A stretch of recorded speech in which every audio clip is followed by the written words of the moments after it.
Hello everyone, welcome back CP Yadav classes. Guys, exam हो गया है, आंसर की आ गई है और आप सबने मैच भी कर लिया है। तो जिन बच्चों ने मैच नहीं किया है तो कोई बात नहीं, आप रिजल्ट का इंतज़ार करिए। और मैचिंग के दौरान जिसका भी स्कोर कम हुआ है या ज़्यादा हुआ है तो परेशान मत होना। जिनका अच्छा हुआ है उनके लिए तो बहुत बहुत बधाई, और जिनका कम स्कोर हुआ है तो उनको परेशान नहीं होना है। आज नहीं तो कल निरंतर प्रयास करते रहिए, आपका भी हो जाएगा। तो गाइस, ये हमारी टीम है जिसमें काजल चौधरी मैम आपको केमिस्ट्री टीच करती हैं, और कविता साहू मैम पेपर वन के लिए, सीपी यादव सर बाइलिंगुअल पढ़ाते हैं, और मैं आपको हिंदी में टीच करता हूँ। ओके, आइए, आज हमारा जो टॉपिक है वो बहुत इंपॉर्टेंट है। उससे इस बार काफ़ी ज़्यादा प्रश्न आए थे तो हमने उसको कवर किया है आज की वीडियो में। और ये टॉपिक सदाबहार टॉपिक है, ये एवरग्रीन टॉपिक है। अक्सर एग्जाम में यहाँ से प्रश्न आते ही रहते हैं। इस बार ज़्यादा प्रश्न आए हैं तो इसको मैंने कवर किया है। हमारे सोशल मीडिया प्लेटफॉर्म में इसमें ये टेलीग्राम है, आप यहाँ से जुड़ सकते हैं। यहाँ पर जो है इम्पोर्टेंट डिस्कशन होते रहते हैं। ये हमारा इंस्टाग्राम पेज है, यहाँ पर पर डे पोस्टर अपलोड किए जाते हैं। जो इम्पोर्टेंट सेक्शंस होते हैं, जो इम्पोर्टेंट चीज़ें होती हैं वो अपलोड की जाती हैं, और जो पोस्टर अपलोड किए जाते हैं वो डायरेक्ट एग्जाम में पूछे जाते हैं। तो आप प्लीज़ इसको जो है इग्नोर ना करें। इसके बाद ये हमारा फेसबुक पेज है, फेसबुक पेज से भी आप जुड़ सकते हैं। ये इंस्टाग्राम पेज है, ये फेसबुक पेज है, तो इससे भी आप जुड़ सकते हैं। इसके अलावा यूट्यूब पे अगर आप पहली बार आए हैं तो चैनल को सब्सक्राइब करें, शेयर करें, कमेंट करें, लाइक करें। ठीक है, ये सब चीज़ें। आइए हम अपने टॉपिक पे चलते हैं, और इस टॉपिक पे उन सब चीज़ें आपको मिल जाएंगी जो आप थंबनेल देख कर आए हैं। ठीक है, हमारा टॉपिक जो है यूनिट वन से रिलेटेड है। यूनिट वन में चैप्टर थ्री से रिलेटेड है, और इस बार इतना ज़्यादा स्कोप रहा है यूनिट वन का, कम से कम 15 क्वेश्चन यूनिट वन से आए थे। जब आप पूरा पेपर देखेंगे, एनालिसिस करेंगे, तो आपको ये लगभग दिख जाएगा कि 10 से 15 प्रश्न जो है केवल यूनिट वन से आए हैं। इसमें से ब्रह्म समाज, आर्य समाज, ठीक है, एनएसडब्ल्यू, और तरह तरह के जो दूसरे प्रश्न थे, ठीक है, एनएसडब्ल्यू इथिक्स, और जो हमारे संगठन थे, ये सब चीज़ें। तो हमने यहाँ पर आज कुछ इम्पोर्टेंट जो है भारत में सामाजिक सुधार आंदोलन जो हुए थे उनको कवर किया है, जिसमें हम आज डिस्कस करेंगे आर्य समाज के बारे में। ठीक है, और इसके अलावा ब्रह्म समाज के बारे में, ब्रह्म समाज के बारे में। ठीक है, और इसके अलावा हम यहाँ पर देखेंगे आर्य समाज, ब्रह्म समाज, सत्य शोधक समाज के बारे में हम डिस्कस करेंगे। ठीक है, सत्य शोधक समाज के बारे में। कुछ एरर आ रहा है राइटिंग में, कोई नहीं, आप, मैं बोल रहा हूँ, आप समझ सकते हैं। ठीक है, तो सत्य शोधक समाज के बारे में डिस्कस करेंगे। इसके अलावा ईश्वर चंद्र विद्यासागर के बारे में डिस्कस करेंगे। विवेकानंद जी के रामकृष्ण मिशन के बारे में डिस्कस करेंगे। तो ये हमारे आज के टॉपिक है डिस्कशन के। तो आप वीडियो में पूरी तरह बने रहिएगा लास्ट तक, ताकि आपका ये टॉपिक आराम से क्लियर हो जाए। हम स्टार्ट करते हैं अपने टॉपिक को, भारत में सामाजिक सुधार आंदोलन और उनका योगदान। जैसा कि ऊपर हमने बताया है कि आज का टॉपिक किस यूनिट से रिलेटेड है और किस चैप्टर से रिलेटेड है। ठीक है, तो यूनिट एक से संबंधित है आज का ये डिस्कशन, और यूनिट एक के चैप्टर तीन यानी अध्याय तीन से ये आज की वीडियो संबंधित है, कनेक्टेड है। ठीक है, रिलेटेड है। सबसे पहले हम देखेंगे इसका परिचय। तो सुधार आंदोलन एक तरह का सामाजिक आंदोलन ही होता है। ठीक है, विभिन्न प्रकार के आंदोलन आप पढ़ते आए आए हैं, ठीक है, छोटी क्लासों से लेके बड़ी क्लासों तक। और हर आंदोलन का एक उद्देश्य होता है, लेकिन जो सुधार आंदोलन होता है तो सुधार कहाँ पे किया जाएगा? सुधार किसी व्यवस्था में किया जाएगा, सामाजिक व्यवस्था में किया जाएगा। ठीक है, तो सुधार आंदोलन एक तरह का सामाजिक आंदोलन ही होता है, जिसका उद्देश्य तेजी से या मूलभूत परिवर्तनों के बजाय समाज के कुछ पहलुओं में क्रमिक परिवर्तन करना होता है। ये एकदम से चेंज नहीं करता है। ठीक है, क्रांति जैसा कुछ नहीं होता है, यहाँ पे धीरे धीरे चीजें होती हैं, परिवर्तन होता है। और सुधार आंदोलन क्रांतिकारी आंदोलन जैसे कि कट्टरपंथी सामाजिक आंदोलनों से अलग होते हैं। जैसे कि हमने बताया आपको कि क्रांतिकारी आंदोलन जैसा नहीं होता है। 1857 की क्रांति जो हुई थी वो स्वतंत्रता आंदोलन से संबंधित है। ठीक है, यहाँ पर हम बात कर रहे हैं सामाजिक सुधार आंदोलन। तो इस तरह सामाजिक सुधार आंदोलन क्या होते हैं, क्रमिक होते हैं, मूलभूत प्रवृत्तियों के बजाय समाज के कुछ पहलुओं पर फोकस करते हैं। ठीक है, तो ये है आज का जो मुख्य बिंदु है जो हमें समझना है। इसके बाद हम आगे बढ़ते हैं। भारत में सामाजिक सुधार आंदोलन सभी समुदायों के बीच उत्पन्न हुए हैं। भारत में जो सामाजिक सुधार आंदोलन उत्पन्न हुए हैं भारतीय लोगों के बीच में, वो सभी समुदायों के बीच में उत्पन्न हुए हैं। और इन्होंने कट्टरता, अंधविश्वास और पुरोहित वर्ग की पकड़ पर हमला किया। ठीक है, उन्होंने जातियों और अस्पृश्यता, पर्दा प्रथा, सती प्रथा, बाल विवाह, सामाजिक असमानता, अशिक्षा उन्मूलन के लिए काम किया। ठीक है, तो ये हमारे मुख्य जो है कार्य क्षेत्र थे इस सामाजिक आंदोलन के, जिस पर हम आज डिस्कस करने जा रहे हैं। और यहीं से एग्जाम में काफी प्रश्न आए हैं, तो ये आपके लिए बहुत ही इंपॉर्टेंट डिस्कशन हो जाता है। ठीक है, जहाँ कहीं कोई डाउट होगा आप कमेंट के माध्यम से पूछ सकते हैं। सामाजिक सुधार भारत में धार्मिक सुधार का अभिन्न अंग बन गए। जैसे जैसे सामाजिक सुधार होते गए तो ये एक अंग बन गए किसका, धार्मिक सुधार का। जैसे कि ब्रह्म समाज की स्थापना होती है, प्रार्थना प्रार्थना समाज की स्थापना होती है, आर्य समाज की स्थापना होती है, रामकृष्ण मिशन की स्थापना होती है, हिंदू धर्म में थियोसॉफिकल सोसाइटी की स्थापना होती है। और साथ ही मुसलमानों के कुछ आंदोलन जो हम पढ़ते हैं, पारसियों सिखों के आंदोलन, मुसलमानों का अहमदिया आंदोलन, पारसियों का आंदोलन, सिखों के आंदोलन। ठीक है, और ये सब कहीं ना कहीं सामाजिक धार्मिक सुधार का अंग बन गए। ठीक है, इनका उद्देश्य क्या होता था, तो सामाजिक बुराइयों को दूर करना। जो सामाजिक बुराइयां होती, सोशल एविल्स जो होती थी, उनको दूर करना। पुरुषों और महिलाओं में समाज की सामान्य भलाई के लिए बलिदान की भावना पैदा करना, यानी कि पुरुष और महिला समाज जो है, पुरुष और महिला दोनों लोग समाज के प्रति उसके भलाई के लिए जो योगदान हो सकता है वो जरूर करें। इस प्रकार ये समाज जो है इन आंदोलनों का उद्देश्य था, इसी भावना को जागृत करना। इनमें से कुछ सुधारकों को ब्रिटिश अधिकारियों द्वारा प्रत्यक्ष या अप्रत्यक्ष रूप से समर्थन भी दिया गया। प्रत्यक्ष या प्रत्यक्ष रूप से कई बार क्या होता है कि जो ब्रिटिश अधिकारी उस टाइम थे, जो जिस टाइम की हम बात कर रहे हैं 19वीं 20वीं सदी में, तो अप्रत्यक्ष तरीके का मतलब होता है कि वो आप उनको पता है कि आप ये कर रहे हैं, बट वो आपको डायरेक्ट जो है सहायता न करके आपके कार्य में इंटरफेयर नहीं कर रहे हैं, उसको बाधित नहीं कर रहे हैं। तो एक तरीके से इनडायरेक्टली सपोर्ट उसे हम कह सकते हैं। ठीक है, और डायरेक्ट सपोर्ट जैसे कि राजा राम मोहन राय ने सती प्रथा के लिए जो पहल की, उसके उसको लेके एक कानून पारित करवाया गया 1829 में। ठीक है, तो उस समय उसे हम कहेंगे कि ये डायरेक्ट सपोर्ट था उस समय के जो अधिकारी थे। तो कुछ सुधारकों ने ब्रिटिश सरकार द्वारा बनाए गए सुधारात्मक कदमों और विनियमों का समर्थन भी किया। ठीक है, तो ये सब चीजें हम देख सकते हैं। ये हमारा क्या है, धार्मिक सामाजिक सुधार का आंदोलन है, और उसके उद्देश्य हम पढ़ रहे थे। ठीक है, अब हम एक एक करके ये सारे आंदोलन देख लेते हैं जो हम डिस्कस करने वाले हैं, जो एग्जाम में बार बार पूछे जाते हैं। और इसमें सबसे पहला आंदोलन है कौन सा, ब्रह्म समाज। ठीक है, धार्मिक सामाजिक आंदोलनों में सबसे पहला आंदोलन है ब्रह्म समाज। ब्रह्म समाज काफी इंपॉर्टेंट है, एग्जाम में अक्सर पूछा जाता है। इस बार काफी ज्यादा रोल रहा, 2-3 प्रश्न यहाँ से आए।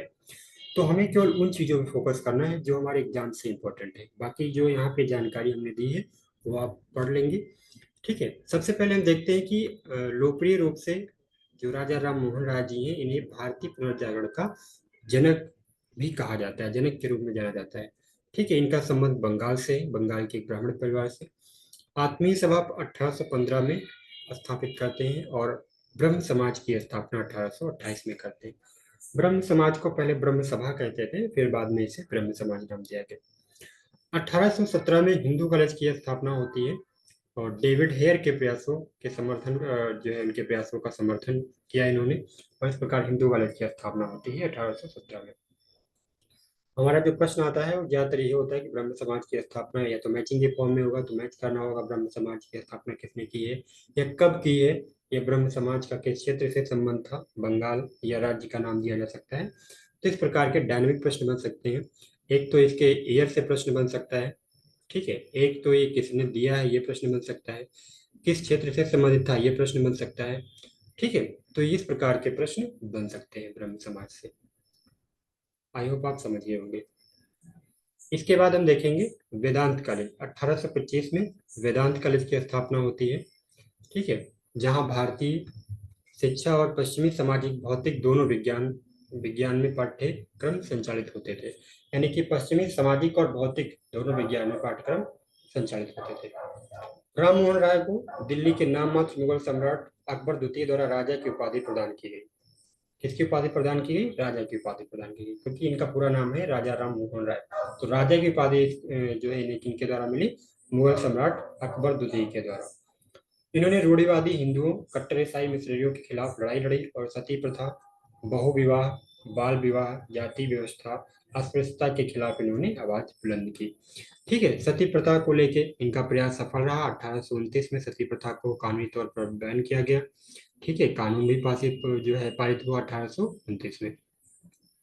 ठीक है, तो इस प्रकार हम ब्रह्म समाज के बारे में देख सकते हैं।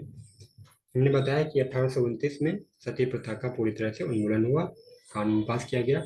राजेंद्र राम मोहन राय को एहसास हुआ कि सती प्रथा हिंदू महिलाओं की अत्यंत निम्न स्थिति के कारण थी, इसलिए उन्होंने महिला अधिकारों के प्रबल समर्थक के रूप में काम करना शुरू किया। ठीक है, इसे रोकने के लिए उन्होंने कड़ी मेहनत की। उन्होंने बहुविवाह, इसमें एक आदमी एक से अधिक पत्नियां रखता है, और बाल विवाह को खत्म करने का प्रयास किया। साथ ही विधवाओं के पुनर्विवाह के अधिकार की वकालत की। ठीक है, इस प्रकार जो है राजा राम मोहन राय ने जो योगदान दिया वो बहुत ही अहम योगदान है। इस वजह से जब भी सामाजिक सुधार आंदोलन की बात होती है, राजा राम मोहन राय का नाम गर्व से लिया जाता है। ठीक है, ये तो हो गया ब्रह्म समाज। आर्य समाज से भी प्रश्न आए थे और हम आर्य समाज से भी संबंधित चीजें देख लेते हैं। आर्य समाज में सबसे पहले हमें ये देखना है कि इसका संबंध जो आर्य समाज के संस्थापक थे दयानंद सरस्वती, उनका जन्म कहाँ पे हुआ था? तो गुजरात से संबंधित थे। 1824 में गुजरात के एक शहर में हुआ था, और 1875 में आर्य समाज की स्थापना होती है। वे आधुनिक भारत के निर्माता थे। उनके आर्य समाज ने हिंदू समाज की मुक्ति पर जोर दिया। इनका नारा था वेदों की ओर लौटो। ठीक है, कौन सा नारा था? वेदों की ओर लौटो, क्योंकि इनका मानना था कि वेदों में सारा ज्ञान है, निहित है, सारा ज्ञान वेदों में निहित है और परमेश्वर द्वारा मनुष्य को बताया गया है। उन्होंने आधुनिक विज्ञान की अनिवार्यताओं का भी पता लगाया, और इस प्रकार हम देख सकते हैं कि इन्होंने जो हिंदुओं में, विशेषकर जो हिंदुओं में कुरीतियां फैली हुई थी, ठीक है, ब्राह्मण धर्म में जो कुरीतियां फैली हुई थी, उन चीजों को मिटाने के लिए इन्होंने पूरा प्रयास किया। इससे संबंधित जो प्रश्न आया था वो मूर्ति पूजा से संबंधित था।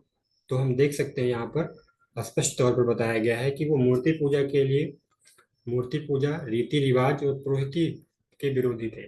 ठीक है, विशेष रूप से प्रचलित जाति प्रथाओं और ब्राह्मणों के द्वारा प्रचलित लोकप्रिय हिंदू धर्म के, यानी कि हिंदू धर्म में जो ब्राह्मणों के द्वारा तरह तरह की जो चीजें चल रही थी, जिससे लोगों को भ्रमित किया जा रहा था, उसका ये विशेष तौर पर विरोध कर रहे थे। इन्होंने पश्चिमी विज्ञान के अध्ययन का समर्थन किया। ठीक है, पश्चिमी विज्ञान यानी कि जो पाश्चात्य देश है हमारे, उनसे संबंधित जो अच्छी चीजें थी उनका इन्होंने समर्थन किया। इस सारे सिद्धांत के साथ वो पूरे देश में घूमे और बॉम्बे में आर्य समाज की स्थापना की। हमें यहाँ पर तीन बातें याद रखनी है। 1875 में बॉम्बे में आर्य समाज की स्थापना होती है। कौन करते हैं? दयानंद सरस्वती। ठीक है, हमारा प्रश्न ज्यादातर यही इसी लाइन से आ जाएगा। इस बार इस लाइन से आया था, ठीक है, बट ज्यादातर प्रश्न इस लाइन से आ जाता है, तो हमें याद रखना है। तो इस प्रकार हमने देखा कि जो दयानंद सरस्वती जी हैं, उनका रोल धार्मिक सुधार आंदोलनों में, सामाजिक धार्मिक सुधार आंदोलनों में काफी अहम साबित होता है, और उन्होंने अनेक कार्य किए। उनकी कुछ पुस्तकें हैं, ठीक है, जैसे कि सत्यार्थ प्रकाश है, संस्कार विधि है, ऋग्वेद भाष्य में, ये सब चीजें। बाकी चीजें आप लोग देख लेना, पढ़ लेना। ठीक है, जो चीजें यहाँ पर इंपॉर्टेंट है वो हम डिस्कस कर रहे हैं, जो एग्जाम में डायरेक्ट आ सकती है। इसके बाद हम देखेंगे सत्य शोधक समाज। इससे भी प्रश्न आया था मैच के फॉर्म में। तो महात्मा ज्योतिबा फुले के नाम से प्रसिद्ध 19वीं शताब्दी के दौरान भारतीय राज्य महाराष्ट्र के एक प्रमुख कार्यकर्ता, विचारक और समाज सुधारक थे। कौन? महात्मा ज्योतिबा फुले, जो कि महात्मा जो है ज्योतिबा फुले, इनका पूरा नाम ज्योतिराव गोविंदराव फुले, और ये महात्मा ज्योतिबा फुले के नाम से, ज्यादा ज्योतिबा फुले के नाम से प्रसिद्ध है। उन्होंने अपने समय के दौरान कृषि, शिक्षा, जाति व्यवस्था, महिलाओं की सामाजिक स्थिति के क्षेत्रों में सकारात्मक सुधार लाने की कोशिश की। ठीक है, तो ये सब चीजें इनके बारे में जो है काफी महत्वपूर्ण है। सबसे ज्यादा इंपॉर्टेंट हम देखते हैं कि इन्होंने जो 1873 में सत्य शोधक समाज की स्थापना की, सोसाइटी ऑफ सीकर्स ट्रुथ, इसकी स्थापना की। ज्यादातर एग्जाम में प्रश्न यहीं से आता है मैचिंग के फॉर्म में। तो ज्योतिबा ने अपनी पत्नी के साथ 1857 में एक कॉलेज की स्थापना की। पुणे में एक गर्ल्स स्कूल खोला, और इस संस्थान का असली उद्देश्य समाज में उच्च वर्ग के ब्राह्मणों के हाथों शूद्र जाति के लोगों के शोषण और दुर्व्यवहार को रोकना था। यानी कि इन्होंने जो शूद्र जात के लोग होते हैं उनके शोषण को रोकने के लिए बहुत प्रयास किए, शिक्षा के क्षेत्र में और हर क्षेत्र में। ठीक है, जो यहाँ पर हमने डिस्कस किया, कृषि, जाति व्यवस्था, ये चीजें। तो इनसे संबंधित जो प्रश्न आता है वो ज्यादातर यही आता है कि सत्य शोधक समाज की स्थापना किसने की। ठीक है, या सत्य शोधक समाज की स्थापना कब हुई। तो इस प्रकार के प्रश्न यहाँ से बन सकते हैं। ठीक है, यहाँ पर कुछ पुस्तकें इनकी दी गई हैं, और पुस्तकें देख लेना आप, कभी कभी प्रश्न बन सकता है पुस्तकों से। इसमें तृतीय रत्न, गुलामगिरी, सार्वजनिक सत्य धर्म पुस्तक, ये सारी पुस्तकें आप देख लेना। ठीक है, इसके अलावा हम देखते हैं कुछ, अगला हमारा जो डिस्कशन का टॉपिक है प्रार्थना समाज। ठीक है, हमने आर्य समाज डिस्कस किया, हमने ब्रह्म समाज डिस्कस किया, हमने सत्य शोधक समाज डिस्कस किया। अब हम डिस्कस करेंगे प्रार्थना समाज। तो प्रार्थना समाज में भी जब भी प्रश्न आएगा, दो चीजें इंपॉर्टेंट रहेंगी कि स्थापना कब होती है और कौन करता है। सबसे पहले स्थापना होती है, वो देख लेते हैं कब होती है। 1867 में स्थापना होती है। किनके द्वारा? आत्माराम पांडुरंग के द्वारा। बंबई में प्रार्थना समाज की स्थापना होती है। कहाँ पे? बंबई में। स्थान भी इंपॉर्टेंट है। उद्देश्य क्या था? तर्क संगत पूजा और सामाजिक सुधार को प्रोत्साहित करना। ठीक है, इस समाज के दो महान सदस्य श्री आर.सी. भंडारकर और न्यायमूर्ति महादेव गोविंद रनड़े थे। उन्होंने खुद को अंतरजातीय खान पान, अंतरजातीय विवाह, विधवा पुनर्विवाह, महिलाओं और दलित वर्गों की स्थिति में सुधार जैसे सामाजिक सुधार कार्यों के लिए समर्पित कर दिया। ठीक है, तो इनके कुछ और महान कार्य हैं, यहाँ पर हम देख सकते हैं। इससे विधवा पुनर्विवाह आश्रम की स्थापना करते हैं 1861 में। ठीक है, इसके बाद हम देख सकते हैं यहाँ पे दूसरा जो इम्पोर्टेंट वर्क है इनका, पुनः सार्वजनिक सभा, एग्जाम में पूछा जा सकता है, और डेक्कन एजुकेशन सोसाइटी भी है। ठीक है, तो ये चीजें भी आप लोग देख सकते हैं। ठीक है, महादेव गोविंद रनाडे से रिलेटेड है। रनाडे के लिए धार्मिक सुधार सामाजिक सुधार से अविभाज्य था, यानी अलग नहीं था। उनका यह भी मानना था कि यदि धार्मिक विचार कठोर होते हैं तो सामाजिक, आर्थिक और राजनीतिक क्षेत्र में सफलता नहीं मिलती। ठीक है, बहुत सारे दार्शनिकों ने इस चीज को जो है साबित भी किया है कि जिस प्रकार की धार्मिक व्यवस्था होती है, या जिस प्रकार की आर्थिक व्यवस्था होती है, जिस प्रकार की राजनीतिक व्यवस्था होती है, उसी उसी प्रकार देश जो है उसी संदर्भ में देश का विकास होता है। ठीक है, एमजी रनाडे सामाजिक सुधार और पश्चिमी भारत में सांस्कृतिक पुनर्जागरण के नेता माने जाते हैं।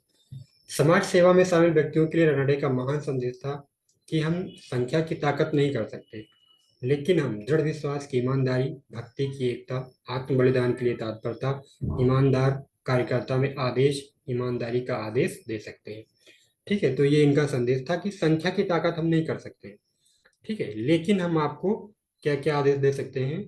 हम आपको इन सब चीजों के बारे में जो है आदेश दे सकते हैं, डिस्कस कर सकते हैं, निर्देश दे सकते हैं। ठीक है, इसके अलावा हम देखेंगे जो हमारा अगला डिस्कशन का टॉपिक है वो है विवेकानंद, स्वामी विवेकानंद द्वारा जो महान कार्य किए गए हैं उन पर डिस्कस करेंगे।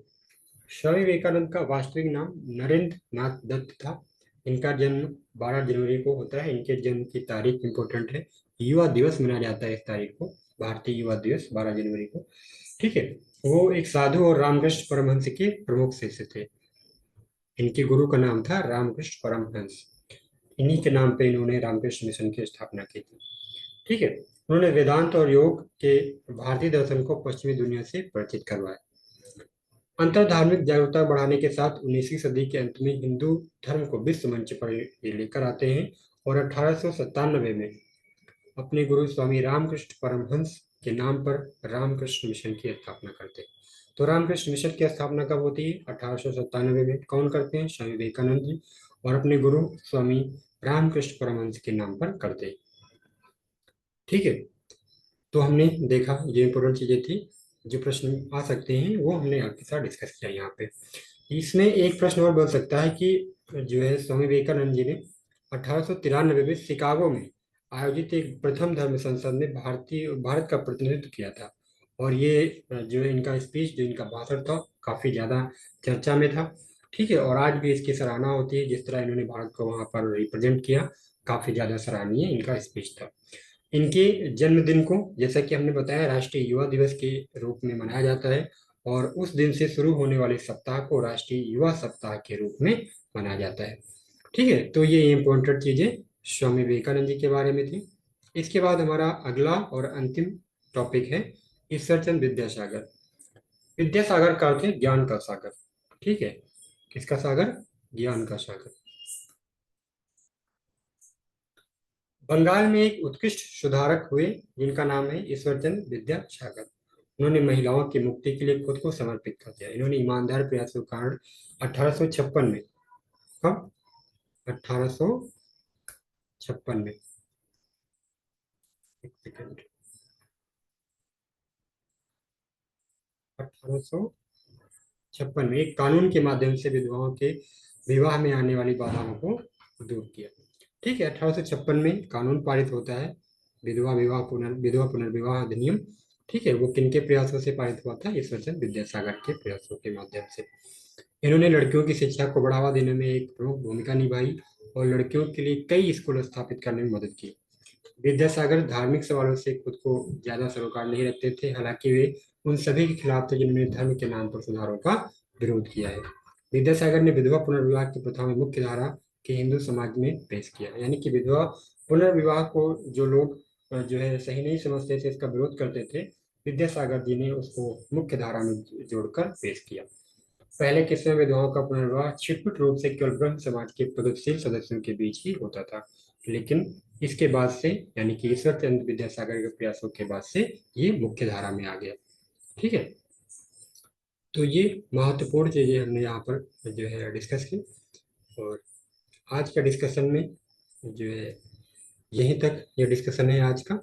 और ये डिस्कशन कैसा लगा आप कमेंट के माध्यम से जरूर बताएं। हमारे बैच हिंदी और इंग्लिश मीडियम में लॉन्च हो चुके हैं दिसंबर 2024 के लिए, तो आप ज्वाइन कर सकते हैं। ठीक है, किसी प्रकार के डाउट और किसी प्रकार की क्वेरी के लिए आप कमेंट कर सकते हैं, मैसेज कर सकते हैं दिए गए नंबर पे।